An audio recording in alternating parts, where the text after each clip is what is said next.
மாணவர்களுக்கு வணக்கம். ரொம்ப நாளைக்கு அப்புறம் இன்னைக்கு நம்ம மறுபடியும் சந்திக்கிறோம். நம்மளுடைய இதுக்கு முன்னாடி கிளாஸஸ் என்ன பார்த்தோமோ அதோட கண்டினியூஷனா இன்னைக்கு நம்ம பார்க்க போறோம். ஆர்டினரி டிஃபரன்ஷியல் ஈக்குவேஷன்ஸ்ல நான் homogeneous part solving especially with constant coefficients இந்த டாபிக்கை நம்ம கண்டினியூஷன் பார்க்க போறோம். இதுக்கு முன்னாடி நம்ம எக்ஸ்போனன்ஷியல் சால்விங் பார்த்துட்டோம். நெக்ஸ்ட் நம்ம ட்ரிக்னாமெட்ரிக்கல் டேர்ம்ஸ் இருந்தா எப்படி சால்வ் பண்றதுன்னு பார்த்தாச்சு. இன்னைக்கு நம்ம பார்க்க போறது என்னன்னா அல்ஜிப்ரிக் டேர்ம்ஸ். பாலினாமியல்ஸ் அப்படின்னாவே நம்ம வந்து ரைட் ஹேண்ட் சைடுல பாலினாமியல்ஸ் இருக்கு. பாலினாமியல்ஸ்ல நல்லா ஞாபகம் வச்சுக்கணும். x வந்து appears in only in the numerator part. denominatorல x வரக்கூடாது. 1/x எல்லாம் பண்ண முடியாது. நம்ம பேசுறது x ஸ்கொயர் கான்ஸ்டன்ட் இந்த மாதிரி நியூமரேட்டர்ல நமக்கு வந்து எல்லா டேர்ம்ஸ் எப்படி இருக்கும் பாலினாமியல் பேட்டர்ன்ல இருந்தா தான் நம்ம இத சால்வ் பண்ண முடியும். அது ஃபர்ஸ்ட் பாயிண்ட். செகண்ட் பாயிண்ட் என்னன்னா இந்த மாதிரி நம்ம பாலினாமியல்ஸ் பேட்டர்ன்ல இருக்கு அப்படினா பைனாமியல் ஃபார்முலா யூஸ் பண்றோம். பைனாமியல்ல நமக்கு நிறைய ஃபார்முலாஸ் இருக்கு. அதுல பேசிக் வெர்ஷனா இருக்கிற 1 minus x the whole power minus 1 ஃபார்முலாவும் 1 plus x the whole power minus 1 formula ரெண்டே ஃபார்முலா தான். ஆக்சுவலா ரெண்டு வேற வேறன்னு சொல்ல முடியாது, ஒரே ஃபார்முலா தான். 1 minus x the whole power minus 1 அந்த இடத்துல எல்லாமே ஃபுல்லா பிளஸ் சைன் இருக்கு. 1 plus x power minus 1ல ஆல்டர்னேட்டிவ் சைனோட இருக்கு. அவ்வளவுதான். ரொம்ப ரொம்ப சிம்பிளா இருக்கு. ஃபார்முலாஸ்லாம் வந்து ஃபர்ஸ்ட் டேவே ஃபர்ஸ்ட் ப்ராப்ளம் போடும்போதே நமக்கு மெமரைஸ் ஆயிடணும். அந்த ஃபார்முலாஸை பிராக்டிஸ் பண்ணிட்டே தான் நம்ம பிராக்டிஸ் ப்ராப்ளம்ஸ் போடணும். ப்ராப்ளம்லாம் ஒருக்கா போடுற ஃபார்முலாவை நான் அப்படியே பார்த்து பார்த்து போட்டுக்கிறேன். கடைசியா ஒரு நாள் மெமரைஸ் பண்றேன்ற கான்செப்டே பண்ணவே கூடாது.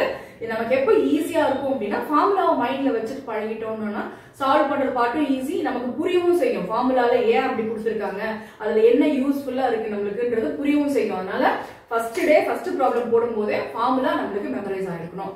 ஓகே, பைனாமியல் ஃபார்முலா யூஸ் பண்ணி தான் நம்ம சால்வ் பண்ண போறோம். மற்றபடி இது ரொட்டீன் ப்ரொசீஜர் தான். ஸோ ஆஸ் யூஷுவல் ஒரு சிம்பிள் எக்ஸாம்பிள் நம்ம இன்னைக்கு பார்க்க போறோம். d square minus 4d plus 3 whole thing into y equal to x square. கொடுத்திருக்கிற டேர்ம் எப்படி கொடுத்திருந்தாலும் நம்மளோட கன்வீனியன்ட் ஃபார்மேட்ல நம்ம ப்ராப்ளமை கன்வெர்ட் பண்ணி ப்ராப்பரா செட் பண்ணிக்கோங்க. So d square minus 4d plus 3 whole thing into y equal to x square. Right hand சைடுல x square இருக்கு. Exponential இல்ல, cos 3x sin 3x இதெல்லாம் இல்ல. அதுக்கு பதிலா என்ன இருக்கு, ஒரு x ஸ்கொயர் இருக்கு. இப்போ இது என்ன டைப்ல வருது, டைப் 3 பாலினாமியல் பேட்டர்ன். சோ பாலினாமியலை நம்ம இப்ப சால்வ் பண்ண போறோம். சோ ஆஸ் யூஷுவல் நம்மளுடைய ஃபைனல் ஆன்சர் எப்படி இருக்கும், cf plus pi தான் இருக்க போகுது. சோ ஃபர்ஸ்ட் நம்ம காம்ப்ளிமெண்டரி ஃபங்க்ஷன் கால்குலேட் பண்ணிட்டு நம்ம பர்టిక్యులர் இன்டெகிரல் பார்ட்டி பண்ணலாம். காம்ப்ளிமெண்டரி ஃபங்க்ஷன் எப்படி போடுவோம், d is equal to m ன்னு ரீப்ளேஸ் பண்ணி நம்மளோட ஆக்ஸிலரி ஈக்குவேஷன் ஃபர்ஸ்ட் நம்ம எழுதியாச்சு. So d square minus 4m plus 3 equal to 0, m is equal to 1, 3. So m க்கு root values evaluate பண்ணிட்டோம். So m வந்து real values, distinct values அப்படினா என்னவா இருக்கும், a into e power m1x plus b into e power m2x. So complementary function evaluate பண்ணியாச்சு. Next particular integral பார்க்க போறோம். particular integral எப்பவுமே எப்படி ஃபார்ம் பண்ணுவீங்க, உங்களோட y ஐ மட்டும் left hand side வச்சிட்டு அதோட complete coefficient bring it to the right hand side. right hand sideல வந்தாச்சுனா denominatorல இருக்கும். So x square divided by d square minus 4d plus 3 இருக்கு. இதெல்ல என்ன இருக்குன்னு பாருங்க. அந்த டேர்ம்ஸ் பைனாமியல் ஃபார்முலாவை அப்ளை பண்றதுக்கு ஏத்த மாதிரி அப்ளை பண்ணனும். அதுக்கு ஒரு ஃபார்மேட் இருக்குல, எல்லாத்துக்கும் நம்ம அப்ளை பண்ண முடியாது. அப்ப பைனாமியல் ஃபார்முலாவோட ஃபார்மேட் என்ன, 1 plus x or 1 minus x. இந்த ஃபார்மேட்ல இருந்தா தான் நீங்க பைனாமியல் ஃபார்முலா அப்ளை பண்ண முடியும். அப்ப நான் என்ன பண்ண போறேன், ரொம்ப சிம்பிளா கிரியேட் பண்ண போறோம். 1 பிளஸ்ங்கற டேர்மை கொண்டு வர போறோம். அந்த 1 கான்ஸ்டன்ட் டேர்ம் என்ன இருந்தாலும் மைனஸ் பிளஸ் என்ன இருந்தாலும் அப்படியே நீங்க காமனா வெளியில எடுத்துட்டு வாங்க. அப்ப இங்க இருக்கிற 3 நான் காமனா வெளியில எடுத்துட்டு வரேன். 3 வெளியில வந்தா 3 ஓட பிளேஸ்ல 1 தான் மிச்சம் இருக்குது. அப்புறம் பிளஸ் இங்க இருக்க டேர்ம்ல 3 கிடையாது. சோ நான் என்ன பண்றேன், 3 ஆல டிவைட் பண்ணிட்டு அப்ப மேல 3 வெளியில எடுத்துட்டு வரேன். சோ இது சிம்பிள் ப்ராப்ளம் தான், சிம்பிள் ஸ்டெப் தான், இந்த உங்களுக்கு புரியும். சோ 3 காமனா வெளியில எடுத்ததுக்கு அப்புறமா நமக்கு உள்ள இருக்கிற டேர்ம் பாக்கும்போது எப்படி இருக்கு, 1 plus x ஃபார்மேட்ல இருக்கு. இங்க எனக்கு x ஓட பொசிஷன்ல என்ன இருக்கு, d square minus 4d divided by 3 இருக்கு. சோ 1 plus x எப்படினாலும் சரி, 1 plus x ஓ 1 minus x ஓ என்ன டெம்ப்ளேட் இருக்கோ ரெண்டு ஏதோ ஒரு ஃபார்முலாவை நீங்க அப்ளை பண்ண போறீங்க. அப்போ டினாமினேட்டர்ல இருக்கு. அப்ப நியூமரேட்டர்ல இந்த டேர்ம் எடுத்துட்டு போனா பவர்ல ஆட்டோமேட்டிக்கா என்ன வந்துரும், ஒரு -1 வந்துரும். சோ பக்காவா பைனாமியல் ஃபார்முலா செட் ஆயிருக்கு. இந்த இடத்துல நான் ஃபார்முலாவை அப்ளை பண்ண போறேன். Right hand side of the ஃபார்முலாவை அப்சர்வ் பண்ணுங்க. 1 plus x square etc. இது ஒரு இன்ஃபைனைட் சீரிஸ், இன்ஃபைனைட்டா போக போகுது. அப்ப இது எக்ஸ்பாண்ட் பண்ணீங்கன்னா உங்களுக்குள்ள எத்தனை டேர்ம்ஸ் இருக்கும், இன்ஃபைனைட் நம்பர் ஆஃப் டேர்ம்ஸ் இருக்கும். சோ நான் இப்ப இன்ஃபைனைட் நம்பர் ஆஃப் டேர்ம்ஸோட நான் எக்ஸ்பாண்ட் பண்ண போறேன். 1 இங்க நமக்கு x ஓட பொசிஷன்ல d square minus 4d by 3 இருக்கு. So 1 minus x plus x square minus etc. Alternative சைனோட நான் எக்ஸ்பாண்ட் பண்ணிட்டேன். ஹோல் திங் இன்டு இங்க இருக்கிற x ஸ்கொயர் எங்கேயும் போகல, அப்படியே வச்சிருக்கோம் நம்ம. அது அப்பதான் ஆபரேட் பண்ண போறோம். ஓகே, இப்போ என்னோட क्वेश्चन என்ன அப்படினா x2 நான் ஆர்டினரி மல்டிப்ளிகேஷன்ல உள்ள கொண்டு வர போறேன். கொண்டு வரதுக்கு முன்னாடி ஒரு இன்ஃபைனைட் சீரிஸ் சொல்லிட்டீங்க. அப்ப எத்தனை டேர்ம்ஸ் தான் இவாலுவேட் பண்றது எப்பதான் முடியும் அப்படினா அந்த எக்ஸ்பேண்ட் பண்ணி உள்ள கொண்டு போறதுக்கு முன்னாடி ஒரு சின்ன சஜஷன் என்னன்னா உள்ள இருக்க டேர்ம்ஸ் எல்லாம் டிஃபரன்ஷியல் ஆபரேட்டர்ஸ் தான் d. அப்போ நீங்க எப்படி என்னதான் நீங்க சிம்பலைஸ் பண்ணாலும் அது பேசிக் வெர்ஷன் என்னதான் வெறும் டிஃபரன்ஷியேஷன் தான். அப்ப நமக்கு தெரியும் d of x equal to 1. இப்போ d square of x என்னவா இருக்கும் 0. எப்படி ஃபர்ஸ்ட் ஒரு டைம் நீங்க d of x ன்னு அர்த்தம். சோ ஒரு டைம் dx பண்ணும்போது அது என்ன ஆயிடுச்சு 1 ஆயிடுச்சு. கான்ஸ்டன்ட் டிஃபரன்ஷியேட் பண்ணா 0. இதேதான் நமக்கு இப்போ d cube of x ஸ்கொயர்னாலும் அதுவும் என்னவாயிடும் 0 ஆயிடும். அப்படினா x ஓட பவர் என்னவோ அதை விட ஒரு நம்பர் ஹையரா இருந்தாலும் உங்களோட டிஃபரன்ஷியேஷன் என்ன ஆயிடும் 0 ஆயிடும். ஏன்னா எக்ஸாக்ட்டா ஈக்குவலா d square x square d cube x cube இந்த டேர்ம் வரும்போதே உங்களுக்கு கான்ஸ்டன்ட் வந்துரும். அதுக்கும் மேல இன்னொரு வர கான்ஸ்டன்ட் டிஃபரன்ஷியேட் பண்ணா அது என்னதான் ஆகும் 0 தான் ஆகும். சோ இந்த ரீசன்னால நான் இப்போ என்ன பண்ண போறேன் ஆர்டர் ஹையரா இருக்குறப்போ ஹையரா போகும்போது உங்களுக்கு x க்கு என்ன பவர் இருக்கோ அதை விட ஹையரா இருக்குறப்போ ஆட்டோமேட்டிக்கா அது 0. அதனால அந்த மாதிரி வர டேர்ம்ஸ் எல்லாம் நீங்க என்ன பண்ணலாம் நீங்களே நெக்லெக்ட் பண்ணிடலாம். நம்மளோட சாய்ஸ் தான். நெக்லெக்ட் பண்றதுக்கு முன்னாடி ஒரு தடவை கேட்டது நல்லா தரவா செக் பண்ணிக்கணும். சோ இங்க நான் பார்க்கறேன் உள்ள டேர்ம்ஸ் எல்லாம் பார்க்கறேன் d ஸ்கொயர். சோ அத அலோ பண்ணலாம். 4d இதை விட 2 விட லெஸரா இருக்கு. சோ நான் அலோ பண்ணலாம். நெக்ஸ்ட் இங்க ஹோல் ஸ்கொயர் டேர்மா இருக்கு. அப்ப நீங்க உங்க மைண்ட்ல என்ன பண்ணுங்க அதை எக்ஸ்பாண்ட் பண்ணி பாருங்க. அது ஃபர்ஸ்ட் ப்ராப்ளம்ங்கறனால நான் இங்க எக்ஸ்பாண்ட் பண்ணி போட்டுருக்கேன். So a - b the whole square formula that is a square plus b square minus 2ab. அப்போ இங்க d பவர் 4 இங்க d ஸ்கொயர் இங்க d கியூப் வருது.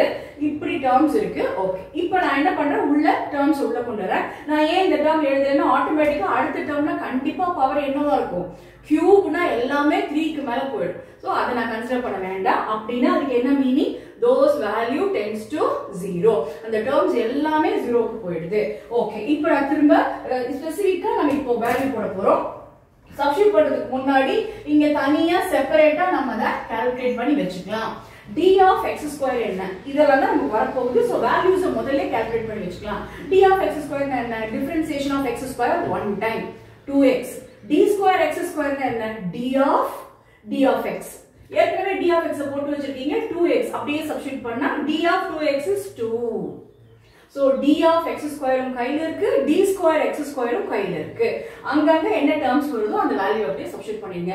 அப்படினா என்ன அர்த்தம் d கியூப் வரப்போ நீங்க 0 ன்னு போட்டுக்கலாம்னு அர்த்தம். முதல்ல நம்ம சொன்னதுதான் x square d cube of x square is 0. அத அப்படியே ரீப்ளேஸ் பண்ண போறோம். சோ உள்ள மல்டிப்ளை பண்ணலாம் 1 into x is x square.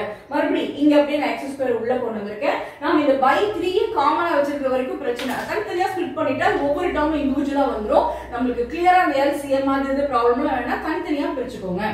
So d square x square divided by 3 plus இங்க minus into minus plus 4d by 3 into x square. So terms அப்படியே எழுதிருக்கோம். இங்கேயும் அப்படிதான் just x square உள்ள கொண்டு வந்திருக்கோம். ஓகே அடுத்த டேர்ம்ல தான் இத அப்ளை பண்ண போறேன். இங்க என்னாச்சு x square அப்படியே வந்திருக்கு. d square x square value போட்டுருக்கோம். what is that? That is 2.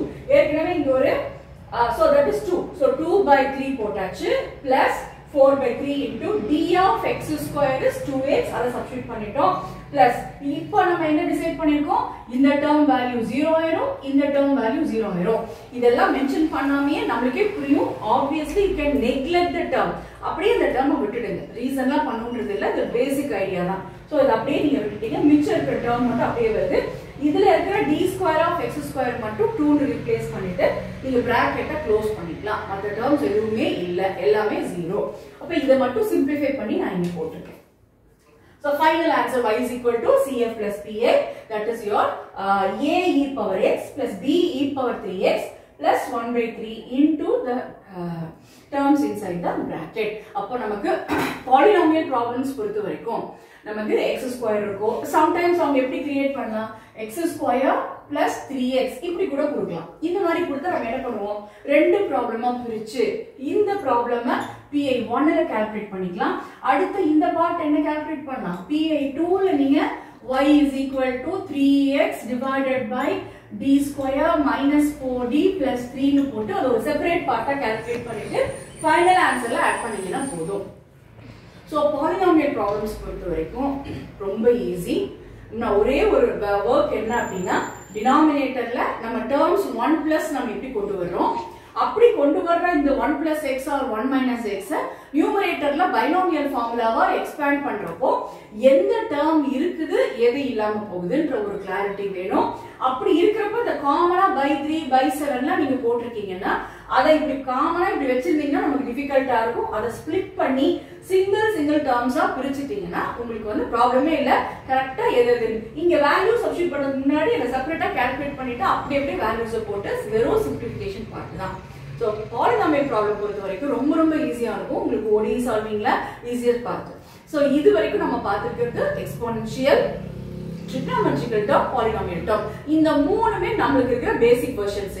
இனி ஃபியூச்சர்ல நம்ம என்ன சால்விங் பார்ட் வந்தாலும் அதுல இதுல ஏதோ ஒண்ணா தான் இருக்க போகுது. சோ இது நம்ம சால்வ் பண்றது நமக்கு ரொம்ப சிம்பிளான ஒரு ஈஸியஸ்ட் வேயா இருந்தாதான் நம்ம அடுத்த ஸ்டெப் போறதுக்கு ஈஸியா இருக்கும். அடுத்து நம்ம பார்க்க போற டைப்ஸ் எல்லாம் எப்படி இருக்க போகுதுன்னா காம்போவா இருக்க போகுது.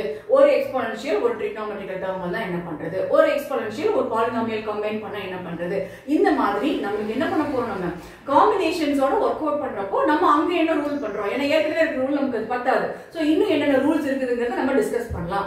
அடுத்த செஷன்ல இதோட காம்பினேஷன்ஸோட சால்விங் பார்ட்டை நம்ம பார்க்க போறோம். சோ இன்னைக்கு நம்ம பார்த்த ப்ராப்ளம் நமக்கு ஈஸியா இருந்திருக்கும், உங்களுக்கு புரிஞ்சிருக்கும்னு நினைக்கிறேன். உங்களுக்கு ஏதாவது கமெண்ட்ஸ் இருந்தா நீங்க கமெண்ட் பாக்ஸ்ல போஸ்ட் பண்ணலாம். நன்றி, வணக்கம். Thank you viewers. எங்கள் சேனலை லைக் பண்ணுங்கள், ஷேர் பண்ணுங்கள், சப்ஸ்கிரைப் பண்ணுங்கள்.